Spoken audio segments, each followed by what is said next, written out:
It's a new year, so that means we have lots to look forward to at Universal Orlando. So it's time to invite good friend Seth Kubersky aboard to take a look at what's happening in 2021 and beyond.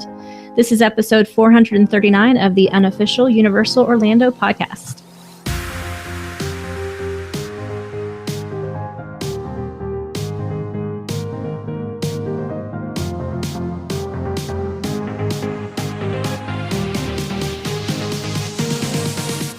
Hello, everybody. This is Michelle, your favorite new host. I like it. No comments. So I guess it's true. I am the favorite. And with me, I have the other favorite, Tracy. Oh, hello, everyone. But she's the only one being nice to me today. So Tracy. Hi. And somewhere across the pond, we've got Lee. Hello, everyone. And way down in southern Florida, we got Mr. Chris. Hey, Lee, remember that movie, This Is 40? No, actually, I don't. Everybody was so mean in that movie. I'm staying out of it. Oh, gosh. And also hailing from sunny Florida, we have Mr. Seth Kubersky. Can I please be your favorite guest, if that means that I don't get made fun of, please? You are. Listen, you're my favorite overall right now, because let me be honest, all three of them haven't been nice to me tonight. Oh, I think you've just upset Tracy. I don't think she's been nasty to you at all. I think Who? we are recording this today Tracy. on Martin Luther King Jr. Day, and we should all, in the spirit of that great man, come together in harmony and love. Amen. There you have it. So, can someone please start talking about what we have to look forward to in 2021? I mean, Seth, this is a weird year because normally we go into a new year knowing there's kind of stuff coming and, you know that this is going to be going about. And this year's still very much kind of on hold a little bit. Sure. Yeah. I mean, Universal is already famous for not telling us what's happening until it's already happening. Yeah. But this year, I think, will be more than ever a lot of uncertainty, at least until maybe late in the year. Once the vaccine for the virus is widely distributed, I think things will settle down a little bit more. So, by the summer or the fall, we might have a little more confidence in what's going on. But for right now, you're right. We know one big thing is definitely happening. But other than that, there's lots of question marks. Yeah, I mean, it's interesting to see what they're doing with Mardi Gras this year. Obviously, the first major event at the parks this year that is still going ahead, but it's obviously a very different event than it would be. Mm-hmm. It looks like Universal looked at the success that they had with the Halloween and Christmas events and said they're going to double down for Mardi Gras. So while we don't have the traditional parade, you're still going to get to see the floats all around the park. And more importantly, you're going to have a lot more opportunities to buy different international food. It's almost like Universal looked at the money that Epcot was making on their food festivals and said, we'd like a little bit of that. Yeah. And I don't know about you. I got an annual pass holder survey years ago asking about an event exactly like this, expanding Mardi Gras with more of a focus on food. And that was long before the pandemic. So obviously this is an idea they've had on the back burner for a while. And this is a perfect opportunity to bring it out. The only thing I don't know about is if all of the parade floats are just going to be out in the streets or if they're going to do anything inside the soundstage like they did for Christmas. Because I really liked that soundstage walkthrough that they had for the holidays. I think when you look at with no international travel at the moment, doing something like this is perfect because you'll probably find it'll be a lot of local residents and annual pass holders that normally only get to see the parade as it goes now get to be up close and personal with those parade floats, which is cool. I thought it was kind of funny. Obviously, these kind of things are planned out weeks or months in advance. But it was ironic that Busch Gardens Tampa announced an almost identical Mardi Gras food event just a few days before Universal announced theirs. Okay. I know I will be looking forward to buying a tasting lanyard. I bought one last year for Mardi Gras when there were a lot fewer booths to use it at. I didn't actually end up using it all before the event got shut down. So I'm looking forward to getting a new one and taking full advantage of it. Yeah, because it seems to be that the food on offer this year, because last year they did it in phases, didn't they? They had like a 2-week phase and then they switched it out for something. Like they had the usual stuff and then they had like they had one stuff. rotating international booth. But it looks like they're taking those kind of recipes and spreading them out all over the park. Yeah. It'll be nice to not have it all crowded in that little corner of New York. Yeah. Yeah. Yeah, and that was going to be my question. Are they going to spread it out all over, kind of like Disney does? Or because surely they don't want everybody crowding in that one area. You know, I haven't seen firsthand construction on booths in the park yet, but I do know that the press release said that the food will be all around the park. Good. So that says to me it won't just be focused in New York, which is great for social distancing. Yeah. You know, that New York area. The only other thing, I didn't see an announcement about what time that's going to open. I know in the past, a lot of times those food booths haven't opened until 4 p.m. Yeah. And that's not going to fly when the park is closing at 5 or 6 p.m. No, that's true. Right. No, and you haven't got the parade I want going beignets on. for breakfast, damn it. Yes. Right? Yeah, I think it'll help. Like my complaint of coming over for Mardi Gras last year was like you do Halloween Horror Nights and it's virtually the entire park, and the same for the holidays. Whereas Mardi Gras very much is focused at the front of that park. So this pushing it out around the whole park will be much better, in my opinion. Yeah. Mm-hmm. Well, it's also good from the perspective of touring the parks just as a normal day, because part of the fun for Epcot is, you know, you walk, you get a snack at one booth, you'll walk a little, you might do a ride or a show, and hey, I'm ready for another snack, and there's another food booth. So it kind of makes sense to experience the festival as you're touring the park normally. So this will be a little bit easier too, and I think I would think it would up the proceeds from the event, having it spread out that way, because otherwise, you know, you go over to the other side, Men in Black or Diagon Alley area, and if you want a little snack from Mardi Gras, you got to come all the way back over. Yeah. You know, and then go back again. So that's a good point. And people are lazy. Yeah. Yep. Me. Yeah, I'm the one that's lazy. Yes. Yes, we know Michelle. Michelle won't even do the 10-minute walk from the Hard Rock Hotel. She'll jump on the water taxi.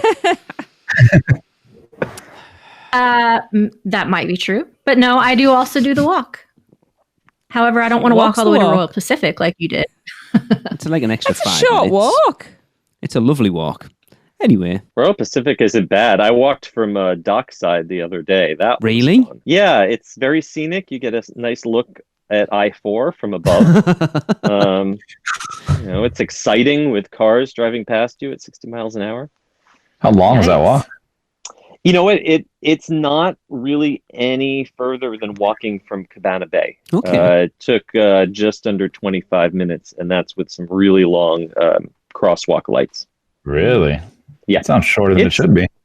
It's not bad. I mean, it's a straight shot, but there's no reason to do it because the bus only takes 7 minutes. Was the longest I timed the bus at. Okay. Yeah, I'm excited. If everything goes to plan, we're supposed to be staying at Dockside in October, and it looks really, really nice. It looks great. Well, see, that is something new to look forward to for you in 2021. Yeah, yeah, it looks really, really nice. I'm quite impressed with it as a budget hotel. It looks Universal standard. Yeah, the rooms themselves are pretty much identical. You know, slightly different decor, but the same layout as you had over at Surfside. Yeah. And it's got the same issues. I think there were enough complaints about the towels and the pillows that they might have upgraded them a little. Okay. The walls are still really thin, but you get a lot of space for the money. And I think that the lobby and especially the food court are even better at Dockside than at Surfside. Highly recommend the fried chicken. Oh, Tracy's all about the Bubba Tub. Oh, yeah. You're just going to get a bucket carried around with you. Yes. And I have 2 hands. Yeah. Michelle, you're staying there in what, like a fortnight, 3 weeks? Yeah. Yeah, 3 weeks. She had to one-up us and get there before we did. Well, you kind of threw me under the bus a little bit on our last episode, so I had no choice.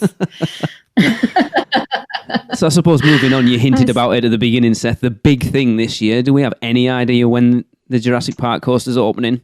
The what? Well, the official word is summer 2021. I think we need him to say that word before you answer it. What now? So it's a standing joke on the show, Seth, that I don't like the name of that ride, and I will not name it. The Jurassic World Velocicoaster? Yes. The what now, Lee? You know what it is. No, Come on. I can't hear Seth. It's just a terrible name. It's a terrible name. I think it's pretty great. I don't. What else do you want to call it? It's a velociraptor. It's a roller coaster. It's a velocicoaster. Exactly. I know, but it sounds something more like Busch Gardens would come out with. I'm buying you a shirt from there, Lee. Sending it over to you. And you're gonna wear it, my friend.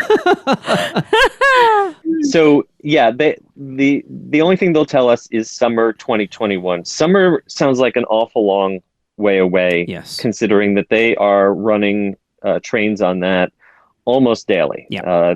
You can see it testing, and even sometimes more than one train on the track. I believe they've gotten to that point. So I'm looking forward to sighting some live human beings on there, as opposed to just empty trains or water dummies. That will be the sure sign.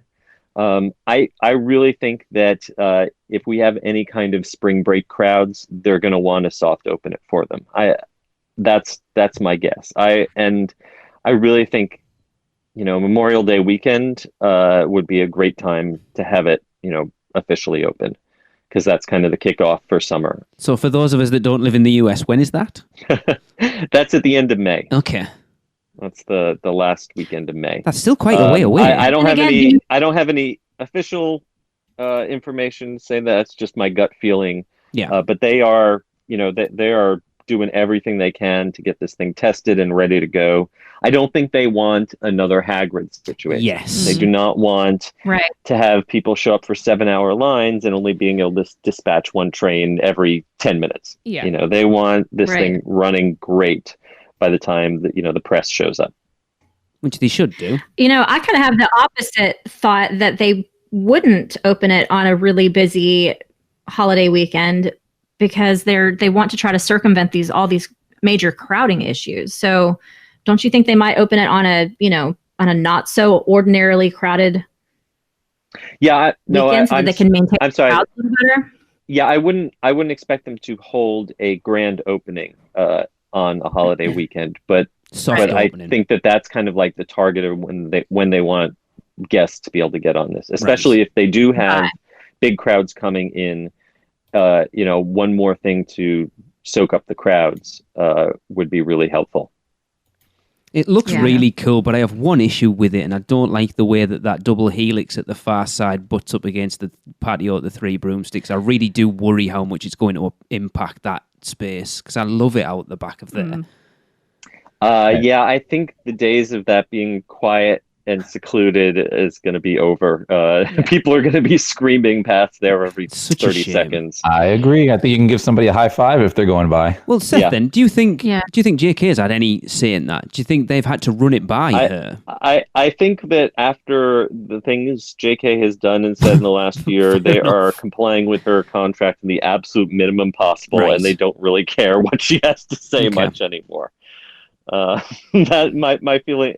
And I think Warner Brothers, they still have to work with them, but obviously they've gotten this far. They're not going to suddenly say, "Oh, we didn't realize you were building a roller coaster. Stop all that." Right? Yeah. I don't know. I think it's going to be fun to sit out on that back patio and watch the trains go by. I think it's going to be even better to stand on that bridge and have them going right over your head. I mean, it does look absolutely stunning. We've watched quite a few vlogs this week, and a few of them have been and it looks from wherever you are in that park, the view of it is phenomenal. Yes. Yeah, it's a big improvement, great addition to that skyline. Not just that, just Jurassic Park. Tracy and I have said for a long time, if you haven't got little kids and you're not into water rides, it's a pass-through to get from one area to the other. Now you give people a reason to go into and spend time in Jurassic Park. Absolutely. Now I hope it motivates them to give a little TLC to the Discovery Center and then the river adventure. Yeah. I'd like to see that. Because, we've got Raptor Encounter and Velocicoaster, which are both world class, and then you've got a couple things that are very 90s sitting right next to them. I see what you did there, Seth. I see what you did. World class, Jurassic World class. Oh. But yeah, it's interesting because it's weird now because you've got that mixture of Jurassic Park and Jurassic World. It is kind of odd. Mm-hmm. Well, I'm not holding my breath for River Adventure to be completely converted into Jurassic World anytime soon, like they did in California. Really? I think we're going to see a mix of the two, kind of blend for a while. Okay. But maybe a few years down the road, that could happen. I mean, that's the thing. It's an easy way of freshening up an area that you've already got in the park, but make it relevant because it wouldn't take that much, really. let's wait for them to get Jurassic World in California finished and working, and see if people like it. Is it still not? Because the halfway version kind of got a lot of mixed responses. So if and when Hollywood ever, it will eventually reopen, and when it does, let's wait and see what the ride looks like then. Yeah, but it looks awesome. Michelle has one concern about it, don't you, Michelle? The Velocicoaster? Yes, that ride. Is that the ride we're talking about? That's the one we're talking about, yeah. I don't have as much of a concern about it anymore. I'm not a big fan of really steep climbs. Not so much the steep drop, but the steep climb kind of gets me, which is why I don't do Rip Ride Rocket. But having sat and watched the cars actually go on this one, you get up that hill so quickly. You don't even see it really coming. So. I find Rip Ride Rocket a little uncomfortable because it's such a slow climb, and I feel like I'm sliding backwards out of my seat. Yes. Whereas this is going to be a launch, and it's going to, kind of push you down into your seat. And I think you're going to be up over the top of that hill before you know it. Also, Lee and I noticed what we were watching the other night. It's actually not as steep as we first thought, is it? Yeah, I mean, not as, I thought it was, just trying to describe it, like a narrower hill, and it's not. It's quite... Yeah, I don't think it's one of those, 110 degree beyond inverted type things. No. It's not like something like Top Thrill Dragster where that top hat's really sort of, it's really like a narrow... It's like going over a skyscraper. It's a hump rather than a spike. It's more of a hill. Yeah. I'm telling you, the pictures make it look a lot scarier than it is. When you sit and watch it in person, it really doesn't look as bad. Yeah. And to be honest, by the time you've gone, oh crap, I'm on that hill, you're already over it coming down the other side. So I know my favorite. The part that looks scarier is the part, there's a technical term for it, but where you're hanging upside down for a while. Inverted stall. Going straight. What is that called? Yeah, that looks a little bit scarier than the hill does, honestly. They're awesome. A long stall. Yep, you better make sure that you don't have anything loose in your pockets on that one. I think I know my favourite bit's going to be the barrel roll over the water. It's like my favourite part of the Hulk is where you go through the mist tunnel, just because you're interacting with something other than just normal. And I think that barrel roll over the water is going to be stunning. Yeah.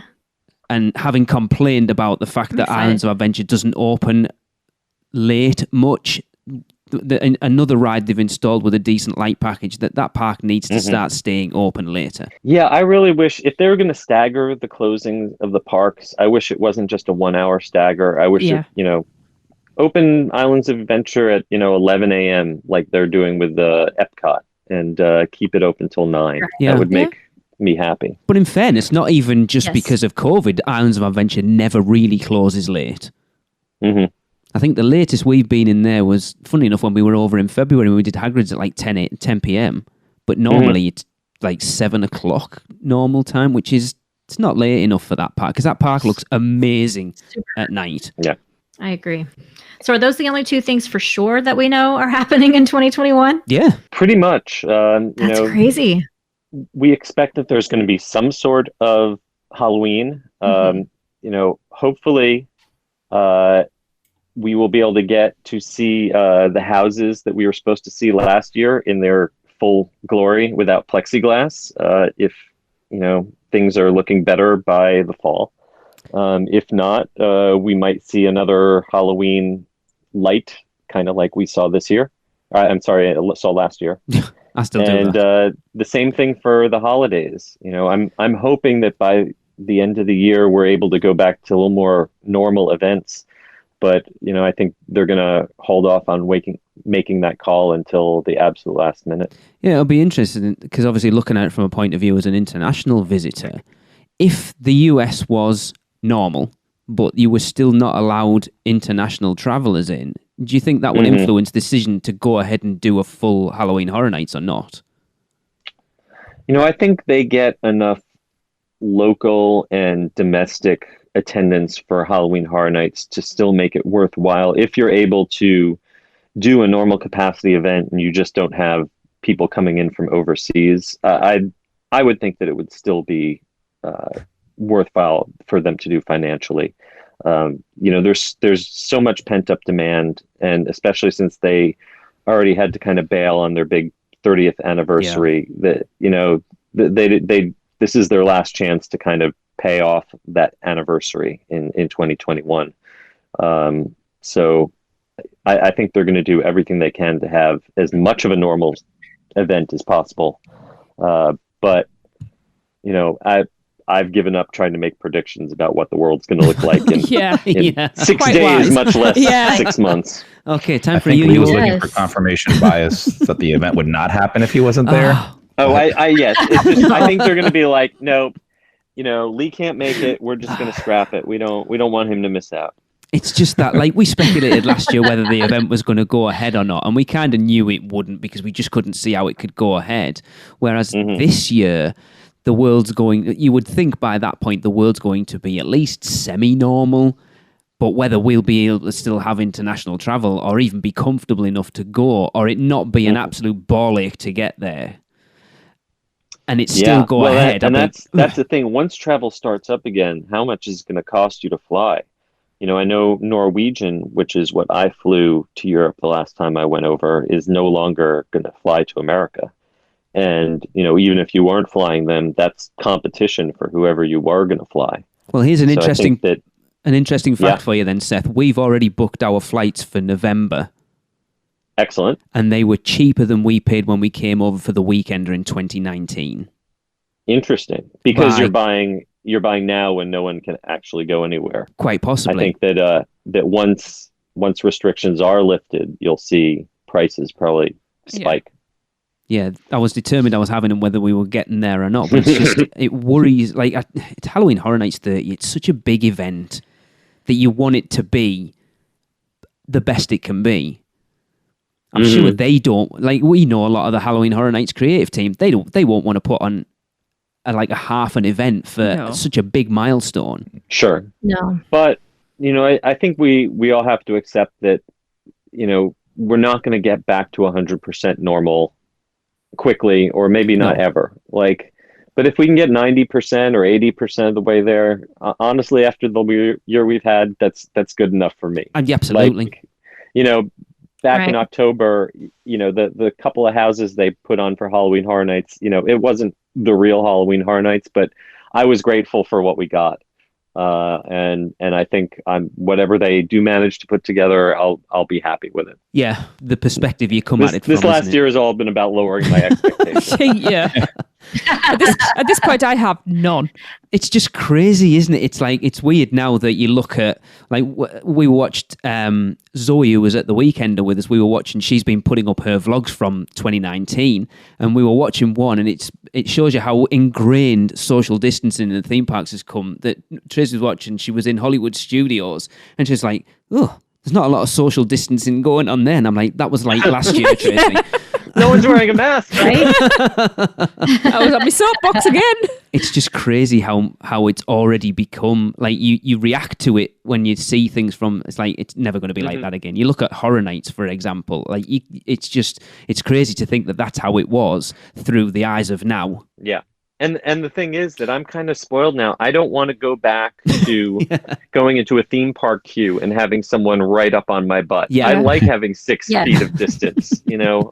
I do enjoy that too, for sure. Yeah. Yeah. I love pulling into the parking lot and having an empty road, you know, on either side of my car. I want to keep stuff like this. Yeah. You know, but yeah, I mean, it's all about finding balance, and I think it's going to take. It took us a year to get into this, and it's going to take us another year to get back out of it. Well, and because we've all of this new behavior has become so ingrained, like you mentioned, Lee, I believe that Halloween Horror Nights this year would be a lot more plausible than it was last year, because last year there were so many people still fighting the rules and still not used to it. And, you know, now everybody's used to it, you know, so I think that people would be much more apt to follow the rules in order to make the event safer. I just hope I hope there's an actual event. I don't want 3 houses open during the day. Just let it be an event. And to be honest, well, for one, Universal is kind of signaling that they think that there will be an event because they are selling premiere passes, and in the contract for the premiere pass, it says you get a ticket to Halloween Horror Nights 2021. Now, obviously, they can change that just like they did last year, but it shows that they at least, expect there's a good possibility. They're not just going right off the bat and saying we're given the 1 day 2 park friend ticket again, like we did. So that's a promising sign. It is, because that was a mess last year with them having to compensate people. From my perspective, it was a bit of a mess. So I would assume they would want to avoid that at all costs. Again, so if they for them to keep that benefit in there, I believe is a pretty good sign. Yeah, but then the problem is you've got too many people that if they left that out of there would jump on it immediately, like, oh, Horror Nights isn't going ahead because they've left the ticket out. Yeah. You know what the fanboys are like? They leave a little disclaimer, subject to change. Yeah. Well, yeah, it's always had that disclaimer since the beginning. So, but it's right though. If they left that off there, someone would pick up on it and it'd be all over the place. Everyone's going, "Oh, Horror Nights isn't going ahead because they haven't given you that benefit on the Premier Pass this year." True. There's always going to be a blogger saying something, no matter what. Oh yeah. All right. Well, is it a good time for a little ad break from our favorite sponsor? Yes, I'd love to hear from Robin. So we're going to cut Lee off right now and go to our sponsors. Have you taken a stroll down Diagon Alley and visited Gringotts Bank? Taken a ride through New York with Jimmy Fallon? Visited the Truffler Trees in Zeus Landing or hung out with a real-life Transformer? No? Then what are you waiting for? At Universal Orlando Resort, there truly is an option for everyone. Or if you're leaning a little more towards pixie dust rather than ones and portions, Disney destinations around the globe await your arrival. No matter the adventure, our sponsors have you covered. Be sure to let the experts at Mouse & Muggle Travel Company take care of all your travel needs. Earning the distinction of being an earmarked agency specializing in Disney destinations, as well as becoming one of the first to be named a U Preferred agency with Universal Parks and Resorts vacations. Mouse & Muggle Travel Company will ensure you receive top-rate customized service. Just visit mouseandmuggle.com to fill out a non-obligation quote request, or send your request to info@mouseandmuggle.com. Their team can take care of you no matter where in the world you go. With a flick of their wand and a little bit of pixie dust, the process will be so seamless, some might even say it's simply magical. Welcome back. Now it's time to take a look and speculate about what we hope is going to happen in 2022 and beyond, actually. So, Epic Universe, guys. Is this something that is scrapped forever, or can we genuinely hope that this is going to happen at some point? I mean, it wouldn't be the first time that Universal have scrapped parks that they were going to build, but I hope not. The last time that they owned expansion land, it sat there with really no work done before they sold it off to someone else. Yes. That's not the case here. They've, even though the theme park work isn't going on, there's a lot of infrastructure work that is still going on. Okay. They're just permits issued within the last week or two. The work on the road for the Kirkman Road extension that's going to go through the land is still going forward. Okay. Good. They got a lot of taxpayer money to work on that. And, even if the theme park gets pushed back, they still have permitting to build hotels there. And, I think that the timeline for what happens there is going to be pushed back, and some of the IPs that, we originally thought might be there could shift. But I'd say by 2030, there's going to be something there. Yeah. It's not going to be 2024 or 2023 like we had hoped. Yeah. But by the end of the decade, I'd be willing to bet that there's going to be something there. Oh my goodness. So long. Being very sad over here, hearing 2030. Yeah. Well, don't quote me as in nothing's happened. I'm just saying that push back all the timelines that you had heard before the pandemic by 2 or 3 or maybe 4 years. But you were also not talking 20 years. No. Yeah. No, and it's such a shame because it's like we haven't seen a new theme park built in Central Florida since, what was the last one? Was it Islands of Adventure? Volcano Bay. You consider that a theme park? It's a water theme park, Seth. We've had this conversation. Yeah.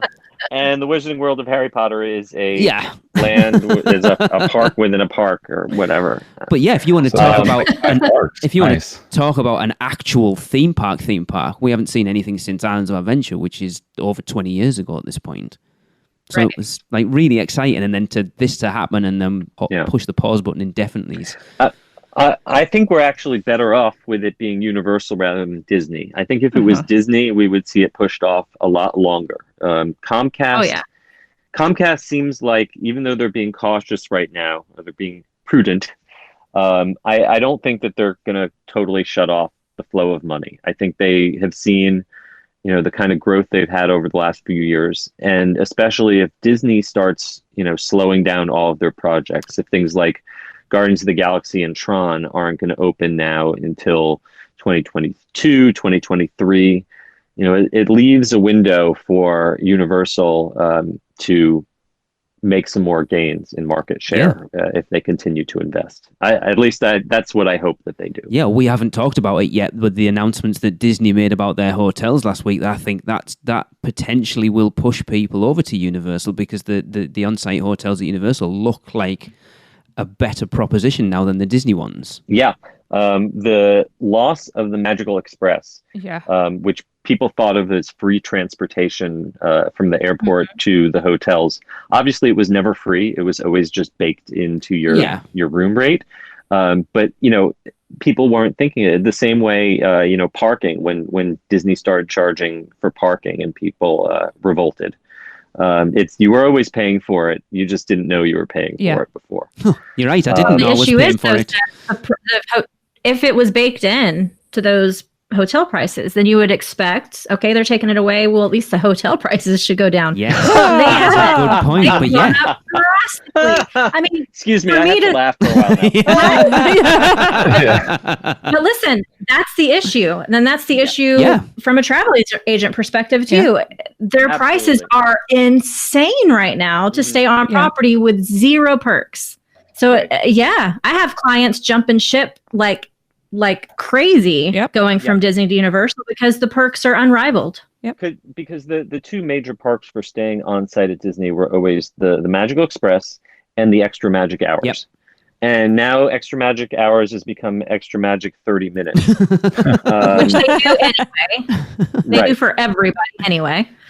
So it's really, there's no real advantage other than location to staying on site at Disney.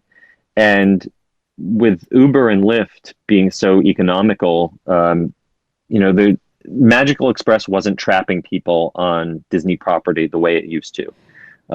And so, Disney was paying for people to get to their property from the airport, but then people were still taking ride shares over to SeaWorld and Universal. Yeah. So it really wasn't giving them the benefit that it used to. See, I wondered if getting rid of the Magical Express was part of the new rail system that's being put in.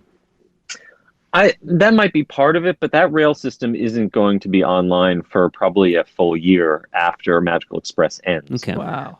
Disney has families with small children, and most of these people bring lots of luggage, strollers, car seats, sometimes playpens. I mean, it's nuts the amount of stuff these Disney families bring. They're not going to want to carry all that stuff onto a train. When you had it Magical Express, not only was it free transportation, but you never touched your luggage once you dropped it off at the airport. And that was a huge benefit for these families. That's out the door, even with that rail system in place. Yeah, once when they brought back Magical Express, when the parks reopened, they never brought back the luggage service. Okay. Which was kind of a major part of it. And I think without your luggage being, magically delivered to your room, the bus wasn't quite as appealing. The big issue is that it is extremely difficult to get a ride share or a cab with more than one car seat. If you've only got one little kid, you can get like an Uber XL and they can supply a car seat, but it's really hard to get transportation if you have more than one little kid. I mean, who wants more than one little kid anyway, in fairness? Really? Well, you could put one of them in luggage, I guess. Very fair. Wow. And then, fast passes have been gone for a long time too. That was another perk as well, as getting those fast passes early. But nothing. There's zero perks. Yeah. So I could pay $200 a night to stay at Pop Century in the summer, or I could pay $250 a night on an annual pass holder rate and stay at Portofino over at Universal. Which am I going to choose? Well, if I'm looking at $200, I would rather spend an extra $50 to stay somewhere like Portofino as opposed to Pop Century, whose prices right now at the times that I was looking was $200 a night. That's insane for that place. Fair enough. Reeling it back in. So Super Nintendo. Yeah, so obviously, we didn't get any sort of announcement of what was going to be part of Epic Universe, but everyone knows Super Nintendo World was going to be there, obviously. Yeah, that was actually, they did reveal the Super Nintendo World would be part of it. That was part of the official announcement, but that was the only IP that was officially confirmed. So obviously, we know it's like half built in Hollywood and then it's been pushed back in Japan. Yeah, it's all ready to go in Japan. It's so sad that they've had to delay it again. Before Epic Universe was announced, everyone was expecting it to go into, there was rumors of like Hyrule going into Lost Continent and stuff going into Kid Zone, and there's rumors sort of swirling around now that Epic Universe has been put on pause, that they might want, the guys who own Super Nintendo might want it in Orlando earlier. Can you see that happening or not? There is a clause in their contract with Nintendo that specifies when the lands are supposed to open. But, that was written pre-pandemic. And I am sure that if they wanted, if they come to Nintendo and say, hey, this is the plan, this is how we want to do it, I'm sure there will be flexibility that they will give them the extra time. You would think so. Yes, it's bounced back. In fact, I remember a time where there were construction walls around Kid Zone, and it looked like it was going to start construction there any day. When those construction walls go back up at Kid Zone, that's when I will believe that it is going back to Kid Zone. Enough. The problem with taking that project out of Epic Universe is that you have to find then an anchor of equivalent, scope to replace it. And I can't, it's hard to imagine, knowing how many years of development, how that Mario Kart ride is really kind of the next level. They'd have to find something even further beyond that in order to substitute. So I don't know if they're just thinking about a quick fix. I think that they're thinking more long term. Yeah, I think if you want to see Super Nintendo, you're going to have to take a trip to Japan or Hollywood, because it's whatever happens in Orlando is not going to be quick. Do we know if the one in Hollywood's going to be the same, like a replica of the one in Japan? So from what we can tell, they are going to have the Mario Kart ride, which will be pretty much identical, and they will have basically all of the same interactive areas, but they're not going to have the Yoshi Omnimover ride, because that's very similar technology to the Secret Life of Pets ride that is all ready to go. There is a possibility of an expansion in the future that would add a Donkey Kong attraction. Yeah. But Hollywood is pretty tight on space. They'd have to take out some more sound stages to make that happen. See, it's so weird trying to talk about beyond this year, because normally there's always a lot of stuff on the horizon. We just don't know like anything really at the moment. Well, and it's hard because a lot of the people who would be making those plans for the future, they're all laid off. The places like Universal Creative, they've got a skeleton staff right now that's, just keeping the fires going on the current projects. But the people who would be doing the blue sky for, what comes 5 years from now, a lot of them are looking for work. That's sad.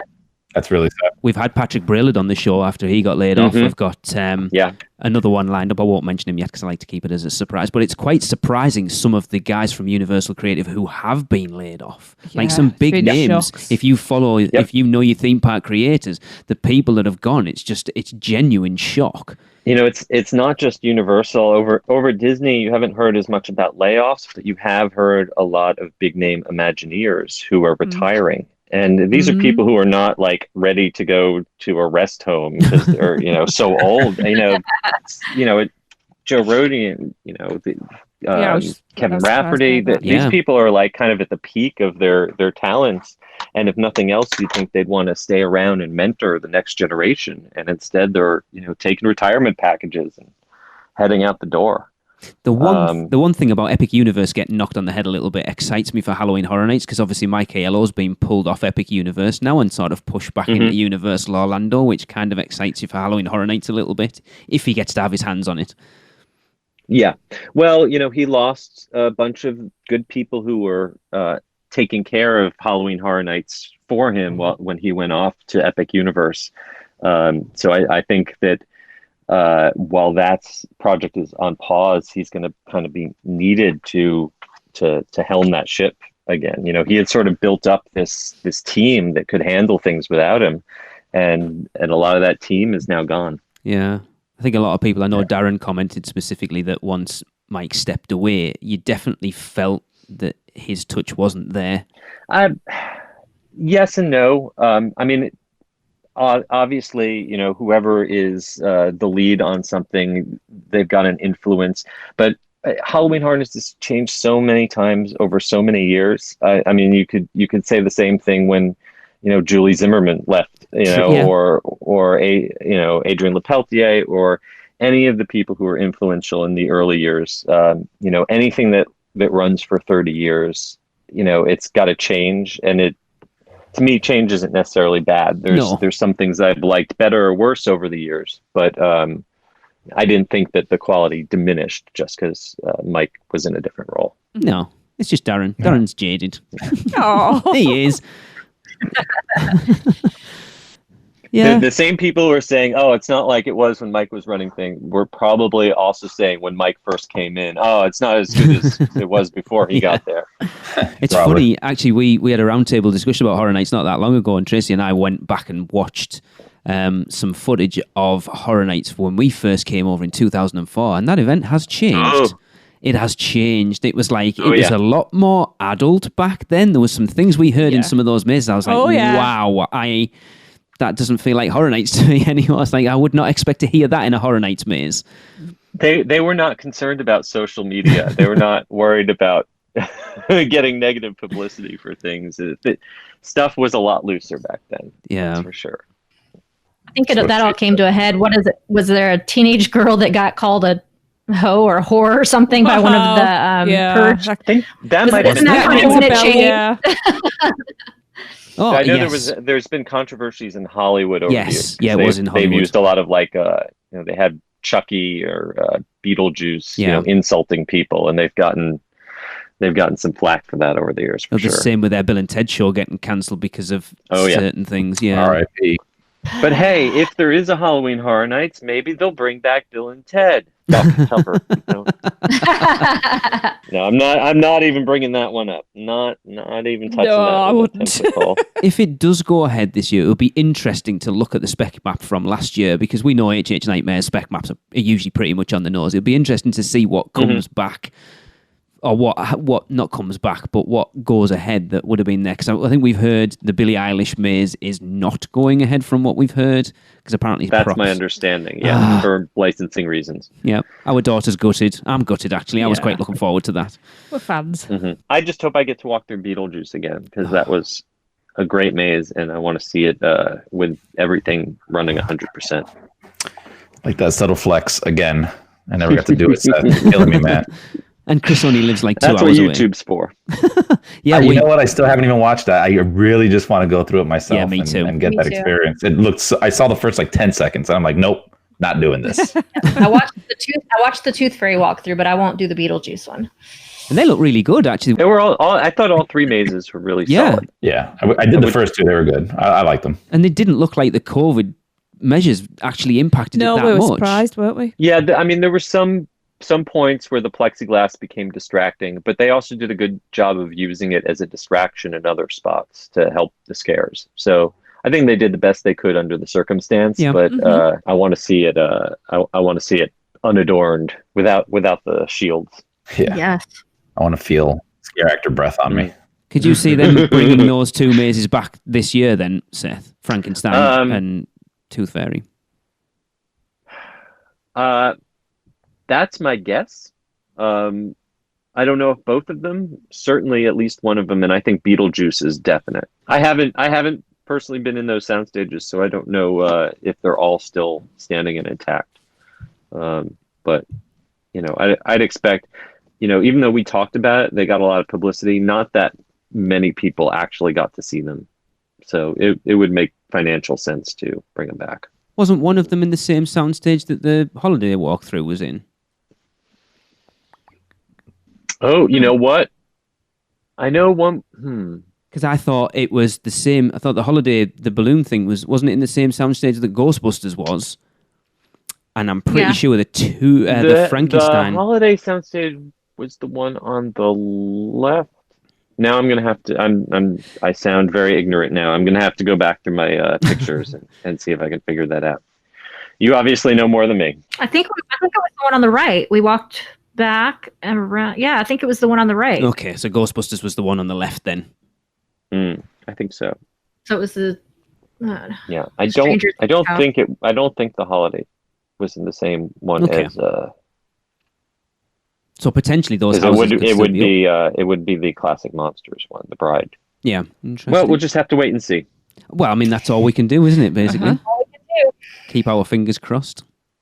That's the phrase of the year. Yeah. You can't really make plans past. I mean, a month is pushing it these days. So yeah, I guess we will see, but we can all hope. Yes. And pray and keep our fingers crossed for our exciting weekender, which Seth will hopefully be able to help us with again. Yes. Right, Seth? I'm looking forward to it. I better start working on that now. Yeah. Oh gosh, don't work too hard because you might jinx it. I need a copy of the last one for when we come over so I can actually do it because we didn't get to do it. I don't even think I actually got to see it, to be honest. All right. Well, nice. I won't tell you any of the answers. You'll have to figure it out yourself. I'll send the kids off for it when we come over. If we get over in October, we'll just give it the kids. Here, you go and do that. And if you get them all, I'll give you $100, and we won't see them for a week. It'll be great. Oh, I'll have to give them $100. I'll give them $100 if they disappear for a week. It's fine. You realise there's an easy way of doing that? Just give them $100. No, just don't bring them. All right. Just leave them at home. It's a lot cheaper. I mean, it is. I'd save a lot more than $100. Exactly. It's not very bright sometimes, So it's evidently not the car seats that keep Tracy from bringing her children on vacation. Yeah. Oh, goodness. All right, guys. Well, it was fun having you, Seth. Thank you. Thanks, Seth. It's always a pleasure. And if you enjoyed my wonderful information, please check out the unofficial guide to Universal Orlando 2021. Brand new edition is now available on Amazon and bookstores, and you can order it directly from theunofficialguides.com. Exciting. You had probably a lot. You probably had a lot to update this year with all of the. This was a big stuff. one. There is actually an entire chapter right up front, all about COVID and the theme parks and what it means for your vacation. And then all through the book, we actually have a new little COVID cartoon character. He's a little guy wearing a mask, and you can flip through the book, and anywhere we have new information about COVID in the parks, you'll see his cute little face. Yeah, it's like a historical piece. Yeah, this will be a collector's edition. Hopefully, I will be able to go and delete all that out next year. That would be awesome. Awesome. So grab it while you can, guys. While we're on, I've got a bit of a testimonial because we actually received a SpeakPipe message, and I was going to share it on the show, but it never really felt natural. So while you're on, Seth, we got a message from Michelle McDonald, and I am going to play it. Hi, my name's Michelle. I'm from the States. I've been a fan for a long time of the podcast, and I'm very, very excited because I just received in the mail my 2021 Unofficial Universal Orlando guidebook. Just had to share with someone who would care. Yeah, so I just had to share it with someone who cares. I think it's awesome that she received her copy because I have not received my copy. Why is that just typical? I thought you'd like that. That's awesome. That makes me very happy. Yay. So good. All right. Well, you can't get away just yet. We have one more thing we need from you, Seth. So we are going to, as usual, end our episode with a Universal Is. And this one's going to be supplied by Seth. But if you want to be involved, all you have to do is drop us a message to podcast@uuopodcast.com or send via Facebook, Instagram, Twitter, whatever you use, what you think Universal is in 3 words or less. So Seth, it's over to you. Universal is my comfort zone. Guess that wraps things up for another Unofficial Universal Orlando podcast. You guys did all right. Follow us on Facebook, Instagram, Twitter, YouTube, and Pinterest, keyword UUO Podcast. Listen and subscribe to us on Apple Podcasts, Spotify, Google Podcasts, Stitcher, or anywhere podcasts are found. You can find our blog at uuopodcast.com. Send us your spews, which Lou gets your poo recordings, questions, or comments to podcast@uuopodcast.com. Check out our friends, the Theme Park Duo, and our awesome sponsors, Mouse and Muggle Travel Company. So, until next time, don't give up your day job. Say cheese. See you later.